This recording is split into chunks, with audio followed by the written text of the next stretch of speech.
Gadgets. Si vamos a cambiar un proceso empresarial o cambiar cómo los clientes interactúan con nosotros como empresa, va a requerir muchos casos de uso para cambiar la masa crítica de cómo se hace. Puede ser a través de inteligencia artificial, aprendizaje automático, puede ser que necesitemos una nueva aplicación o interfaz digital. Entonces hay que entender que va a requerir muchos esfuerzos, muchos casos de uso para cambiar cómo se maneja el negocio. ¿Quién dijo que la tecnología son solo metaversos, teléfonos, cables y una enorme cantidad de suscripciones que hay que pagar mes a mes? Geeks y Gadgets, un podcast en donde se habla de gadgets, gadgets y más gadgets. Y también de empresarios sui generis, redes sociales polémicas y ciencia ficción para iniciados, pero eso sí, en tu idioma. Geeks y Gadgets, un podcast de Luis G.I.G. 20 años en el mundo de la tecnología.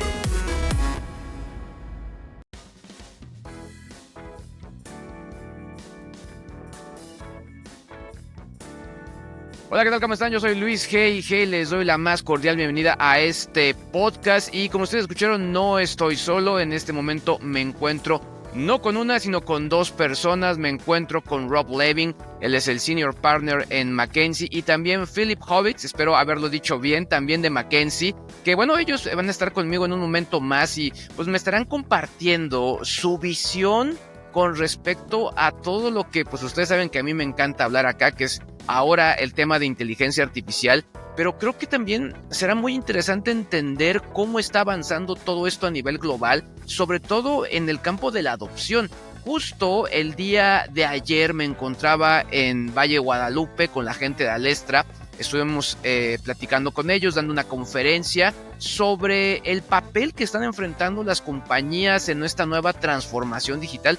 De hecho, creo que se vuelve interesante entender que incluso ya podemos considerar una nueva entidad en la organización, el director de inteligencia artificial. Así que creo que va a estar muy interesante esta charla. Pero bueno, antes de empezar, no olviden suscribirse al podcast y también echarle un vistazo a mi página web luisgig.com en la sección de talleres gratuitos, porque cada semana estamos dando talleres y también se está acercando ya la fecha del último taller del año, el último taller presencial de ingeniería de prompting, donde vamos a estar viendo distintas actividades, distintas novedades con respecto al mundo de la inteligencia artificial. Así que no se lo pierdan. Pero bueno, vamos directamente a esta entrevista con Rob Levin y también Philip Hovitz de McKinsey. Geeks y Gadgets. Rob, Philip, thank you very much. Welcome. Rob, Philip, muchas gracias y bienvenidos. Well, where to begin? Bueno, direct. vamos For a comenzar ahora en vivo en directo. Bueno, Robert, para Philip, ti, what are the most challenge that the o para ustedes, companies Robert y face Philip, when trying ¿cuáles to son los integrate AI retos más grandes que into están enfrentando technological las empresas cuando están tratando I think it's a great de question. incluir la inteligencia I can artificial think of en at su least sort of three infraestructura areas tecnológica? that most of Bueno, yo creo que the esto es una muy companies we buena work with pregunta. Yo creo que experience hay challenges. tres áreas que la The mayoría de first is las that at empresas the same time many sufren companies are trying retos, to y es que la primera, implement lo AI, primero es realize que those muchas empresas aspirations. están They also at the tratando same time de are implementar la inteligencia dealing with artificial y more realizar sus foundational aspiraciones, pero al mismo tiempo system están implementations, lidiando perhaps, migrating con their core implementaciones de platforms sistemas to the latest version básicos, of por ejemplo, SAP. migrar sus plataformas básicas a la última versión de SAP, por ejemplo. Depende de las industrias, pero muchas veces es un reto en cuanto a recursos y de manejar el ancho de banda para realizar las aspiraciones de inteligencia artificial mientras las plataformas básicas están cambiando. Y en estas plataformas básicas es donde están los datos que van a alimentar las aplicaciones de inteligencia artificial. Entonces, mientras construyes la inteligencia artificial, los fundamentos están cambiando. Entonces, eso es un reto. Yo creo que el segundo reto es uno en relación a los datos. Los datos es la sangre de la inteligencia artificial. Entonces, muchas empresas tienen retos liberando estos datos de sus plataformas básicas, estas plataformas fundamentales. Muchas empresas con las que trabajamos crean una capa basada en la nube, ponen todos estos datos en un lago de datos, por ejemplo, para poder construir la inteligencia artificial encima de esta capa. y de esta manera no tienen problemas con construir aplicaciones individuales de inteligencia artificial que están integradas de punto a punto una y otra vez con esos sistemas básicos. Esto es otro reto. Y yo creo que el tercer reto que enfrentan en términos de integrar la inteligencia artificial con su infraestructura es que todas las aplicaciones de inteligencia artificial, incluso hoy, tienen a un humano incluido en el proceso e integrar estas capacidades de inteligencia artificial con estas aplicaciones que son parte de el flujo de trabajo de los clientes, de los empleados, de los usuarios, pues integrarlo con esto es como un tercer reto que nosotros estamos viendo. Ayer yo estuve hablando con varios ejecutivos de varias empresas y llegamos a la conclusión de que los datos y la gobernanza de datos es muy importante en una organización y también la capacidad del CEO, del CTO, de poder negociar toda esta situación, toda esta información entre todos estos departamentos en una organización. ¿Qué opinas tú de esto? Sí, estoy de acuerdo. Te puedo dar una estadística. Cuando nosotros damos un paso atrás y miramos, por ejemplo, clientes que están construyendo modelos de inteligencia artificial generativa, encontramos que el 70% de los recursos para su trabajo está enfocado en limpiar los datos, armonizar los datos. Y entonces yo creo que esto es uno de los retos más grandes, que es tomar estos datos y con ingeniería de datos hacerlos de alta calidad y hacerlos accesibles a estas aplicaciones o a los otros científicos de datos en las organizaciones. Yo creo que hay que pensar muy bien cómo se va a construir lo que nosotros llamamos una arquitectura de producto. Esto es importante para que las empresas tengan éxito y eficiencia a futuro a medida que construyen más modelos de inteligencia artificial. Philip, México, ¿cómo se compara con otros países en términos de adopción de inteligencia artificial? Bueno, esto es una muy buena pregunta porque, claro, esa es la clave, que tengamos personas utilizando la inteligencia artificial y la generativa y que las empresas obtengan valor de estas. Lo que estamos viendo a nivel global actualmente es que ahora el 72% de las empresas están diciendo, bueno, estamos comenzando a utilizar la inteligencia artificial, la generativa también, por lo menos en una función específica, para un área específica. Y el hecho es que si miramos en la población general, y esto es algo que yo he hecho en México ya varias veces, y es que si yo pregunto a cualquier persona en donde cuando estoy en una conferencia, por ejemplo, le pregunto a cualquier persona, muchas manos suben y cuando yo pregunto si la gente está utilizando la inteligencia artificial en su vida diaria. Sí, mucha gente ya está hablando con ChatGPT, etcétera. Pero si miramos el uso en las empresas, porque esa es la segunda pregunta que yo hago, ¿quién está utilizando la inteligencia artificial generativa en el lugar de trabajo y ya está viendo valor derivado de esto, ya están viendo eficiencia de tiempo? Por ejemplo, ahí sí vuelven a bajar la mano. No estamos con tanta adopción por ese lado. Yo diría que estamos en el momento de cerrar la brecha entre lo que la población general ya está haciendo y lo que las empresas están haciendo para. Lo interesante con la adopción de la inteligencia artificial generativa es que en teoría es más fácil que la adopción de otras tecnologías, porque los mecanismos de insumos han cambiado. En el pasado, cuando interactuamos con la tecnología, interactuamos con base en comandos. Alguien tenía que escribir básicamente un código de alguna manera u otra. Ya pasó a una interfaz gráfica. Windows se llama Windows por eso, porque son ventanas con las que podemos interactuar de manera gráfica. Pero igual tenemos que aprender a utilizarlo de alguna manera. Y de hecho, si miramos el 50% de la población no necesariamente sabe utilizar la tecnología para tareas sencillas porque no tiene la capacitación o la habilidad. Lo que ha cambiado con la inteligencia artificial, la inteligencia artificial generativa especialmente, es que el mecanismo de insumos cambia al lenguaje natural. Ahora estamos interactuando con la tecnología con base en nuestro lenguaje natural y eso cambia el juego completamente porque ahora todos pueden interactuar con la inteligencia artificial y eso es lo que estamos viendo. Todo el mundo lo está usando y ahora la pregunta es cómo lo llevamos al lugar de trabajo y como dije a nivel global, global, el 72% de las empresas están jugando con esto de alguna manera u otra. En México yo diría que el número es un poco más bajo. Bueno, si pudiera yo añadir, porque esto es interesante, porque hasta podría sonar esto sencillo del lenguaje del usuario.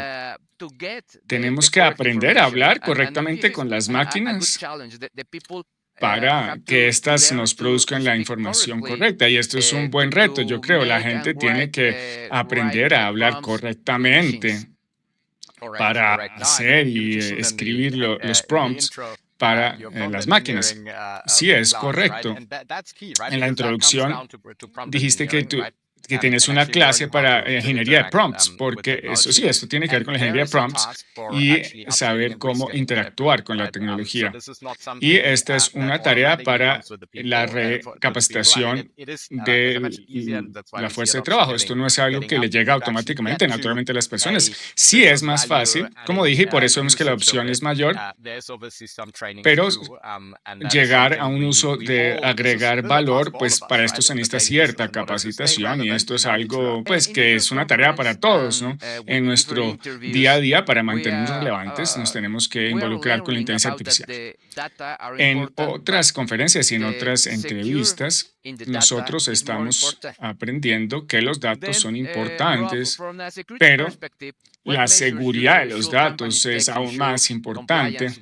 Entonces, Rob, desde la perspectiva de seguridad, ¿qué medidas deberían tomar las empresas para asegurar que cumplen con la normativa y proteger la información sensible al implementar la inteligencia artificial? Bueno, esto es una gran pregunta, Luis, y yo creo que en los primeros días de la adopción de la inteligencia artificial generativa hubo unos errores que se diseminaron en los medios, así fuera desarrolladores que incluían código propietario en ChatGPT o ejecutivos que estaban poniendo información financiera sensible para poderla sintetizar, pero también otros temas relacionados a valor empresarial, por ejemplo, un agente de servicio al cliente que daba descuentos significativos que iba en contra de la política. Entonces hubo varios problemas, pero por el lado de la privacidad estamos viendo dos cosas. Una es que es muy posible hoy crear arquitectura con inteligencia artificial generativa para recibir los beneficios más amplios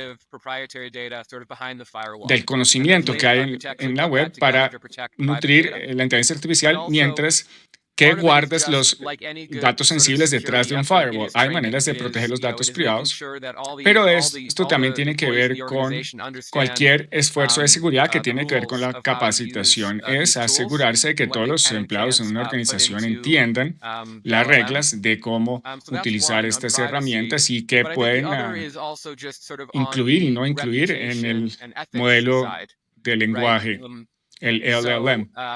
Otro tema tiene que ver con la reputación y el lado de la ética. Por ejemplo, sin bastante capacitación, los modelos generativos pueden igual estar dados a alucinar. Es posible con bastante entrenamiento de los sistemas que se minimice la alucinación, pero es importante pensar en cómo vamos a refinar estos modelos para evitar esto. Y también la responsabilidad en la inteligencia artificial, la ética, porque al hablar del aprendizaje automático, la inteligencia artificial generativa, yo muchas veces doy este ejemplo, y es que si estamos ayudando a un hospital con el mercadeo digital, que tiene que ver con hablar con la gente de su comunidad diciéndoles, bueno, vengan a tomar su próxima vacuna de COVID, por ejemplo, los modelos podrían optimizar para ciertos parámetros de a quién contactar y a quién no.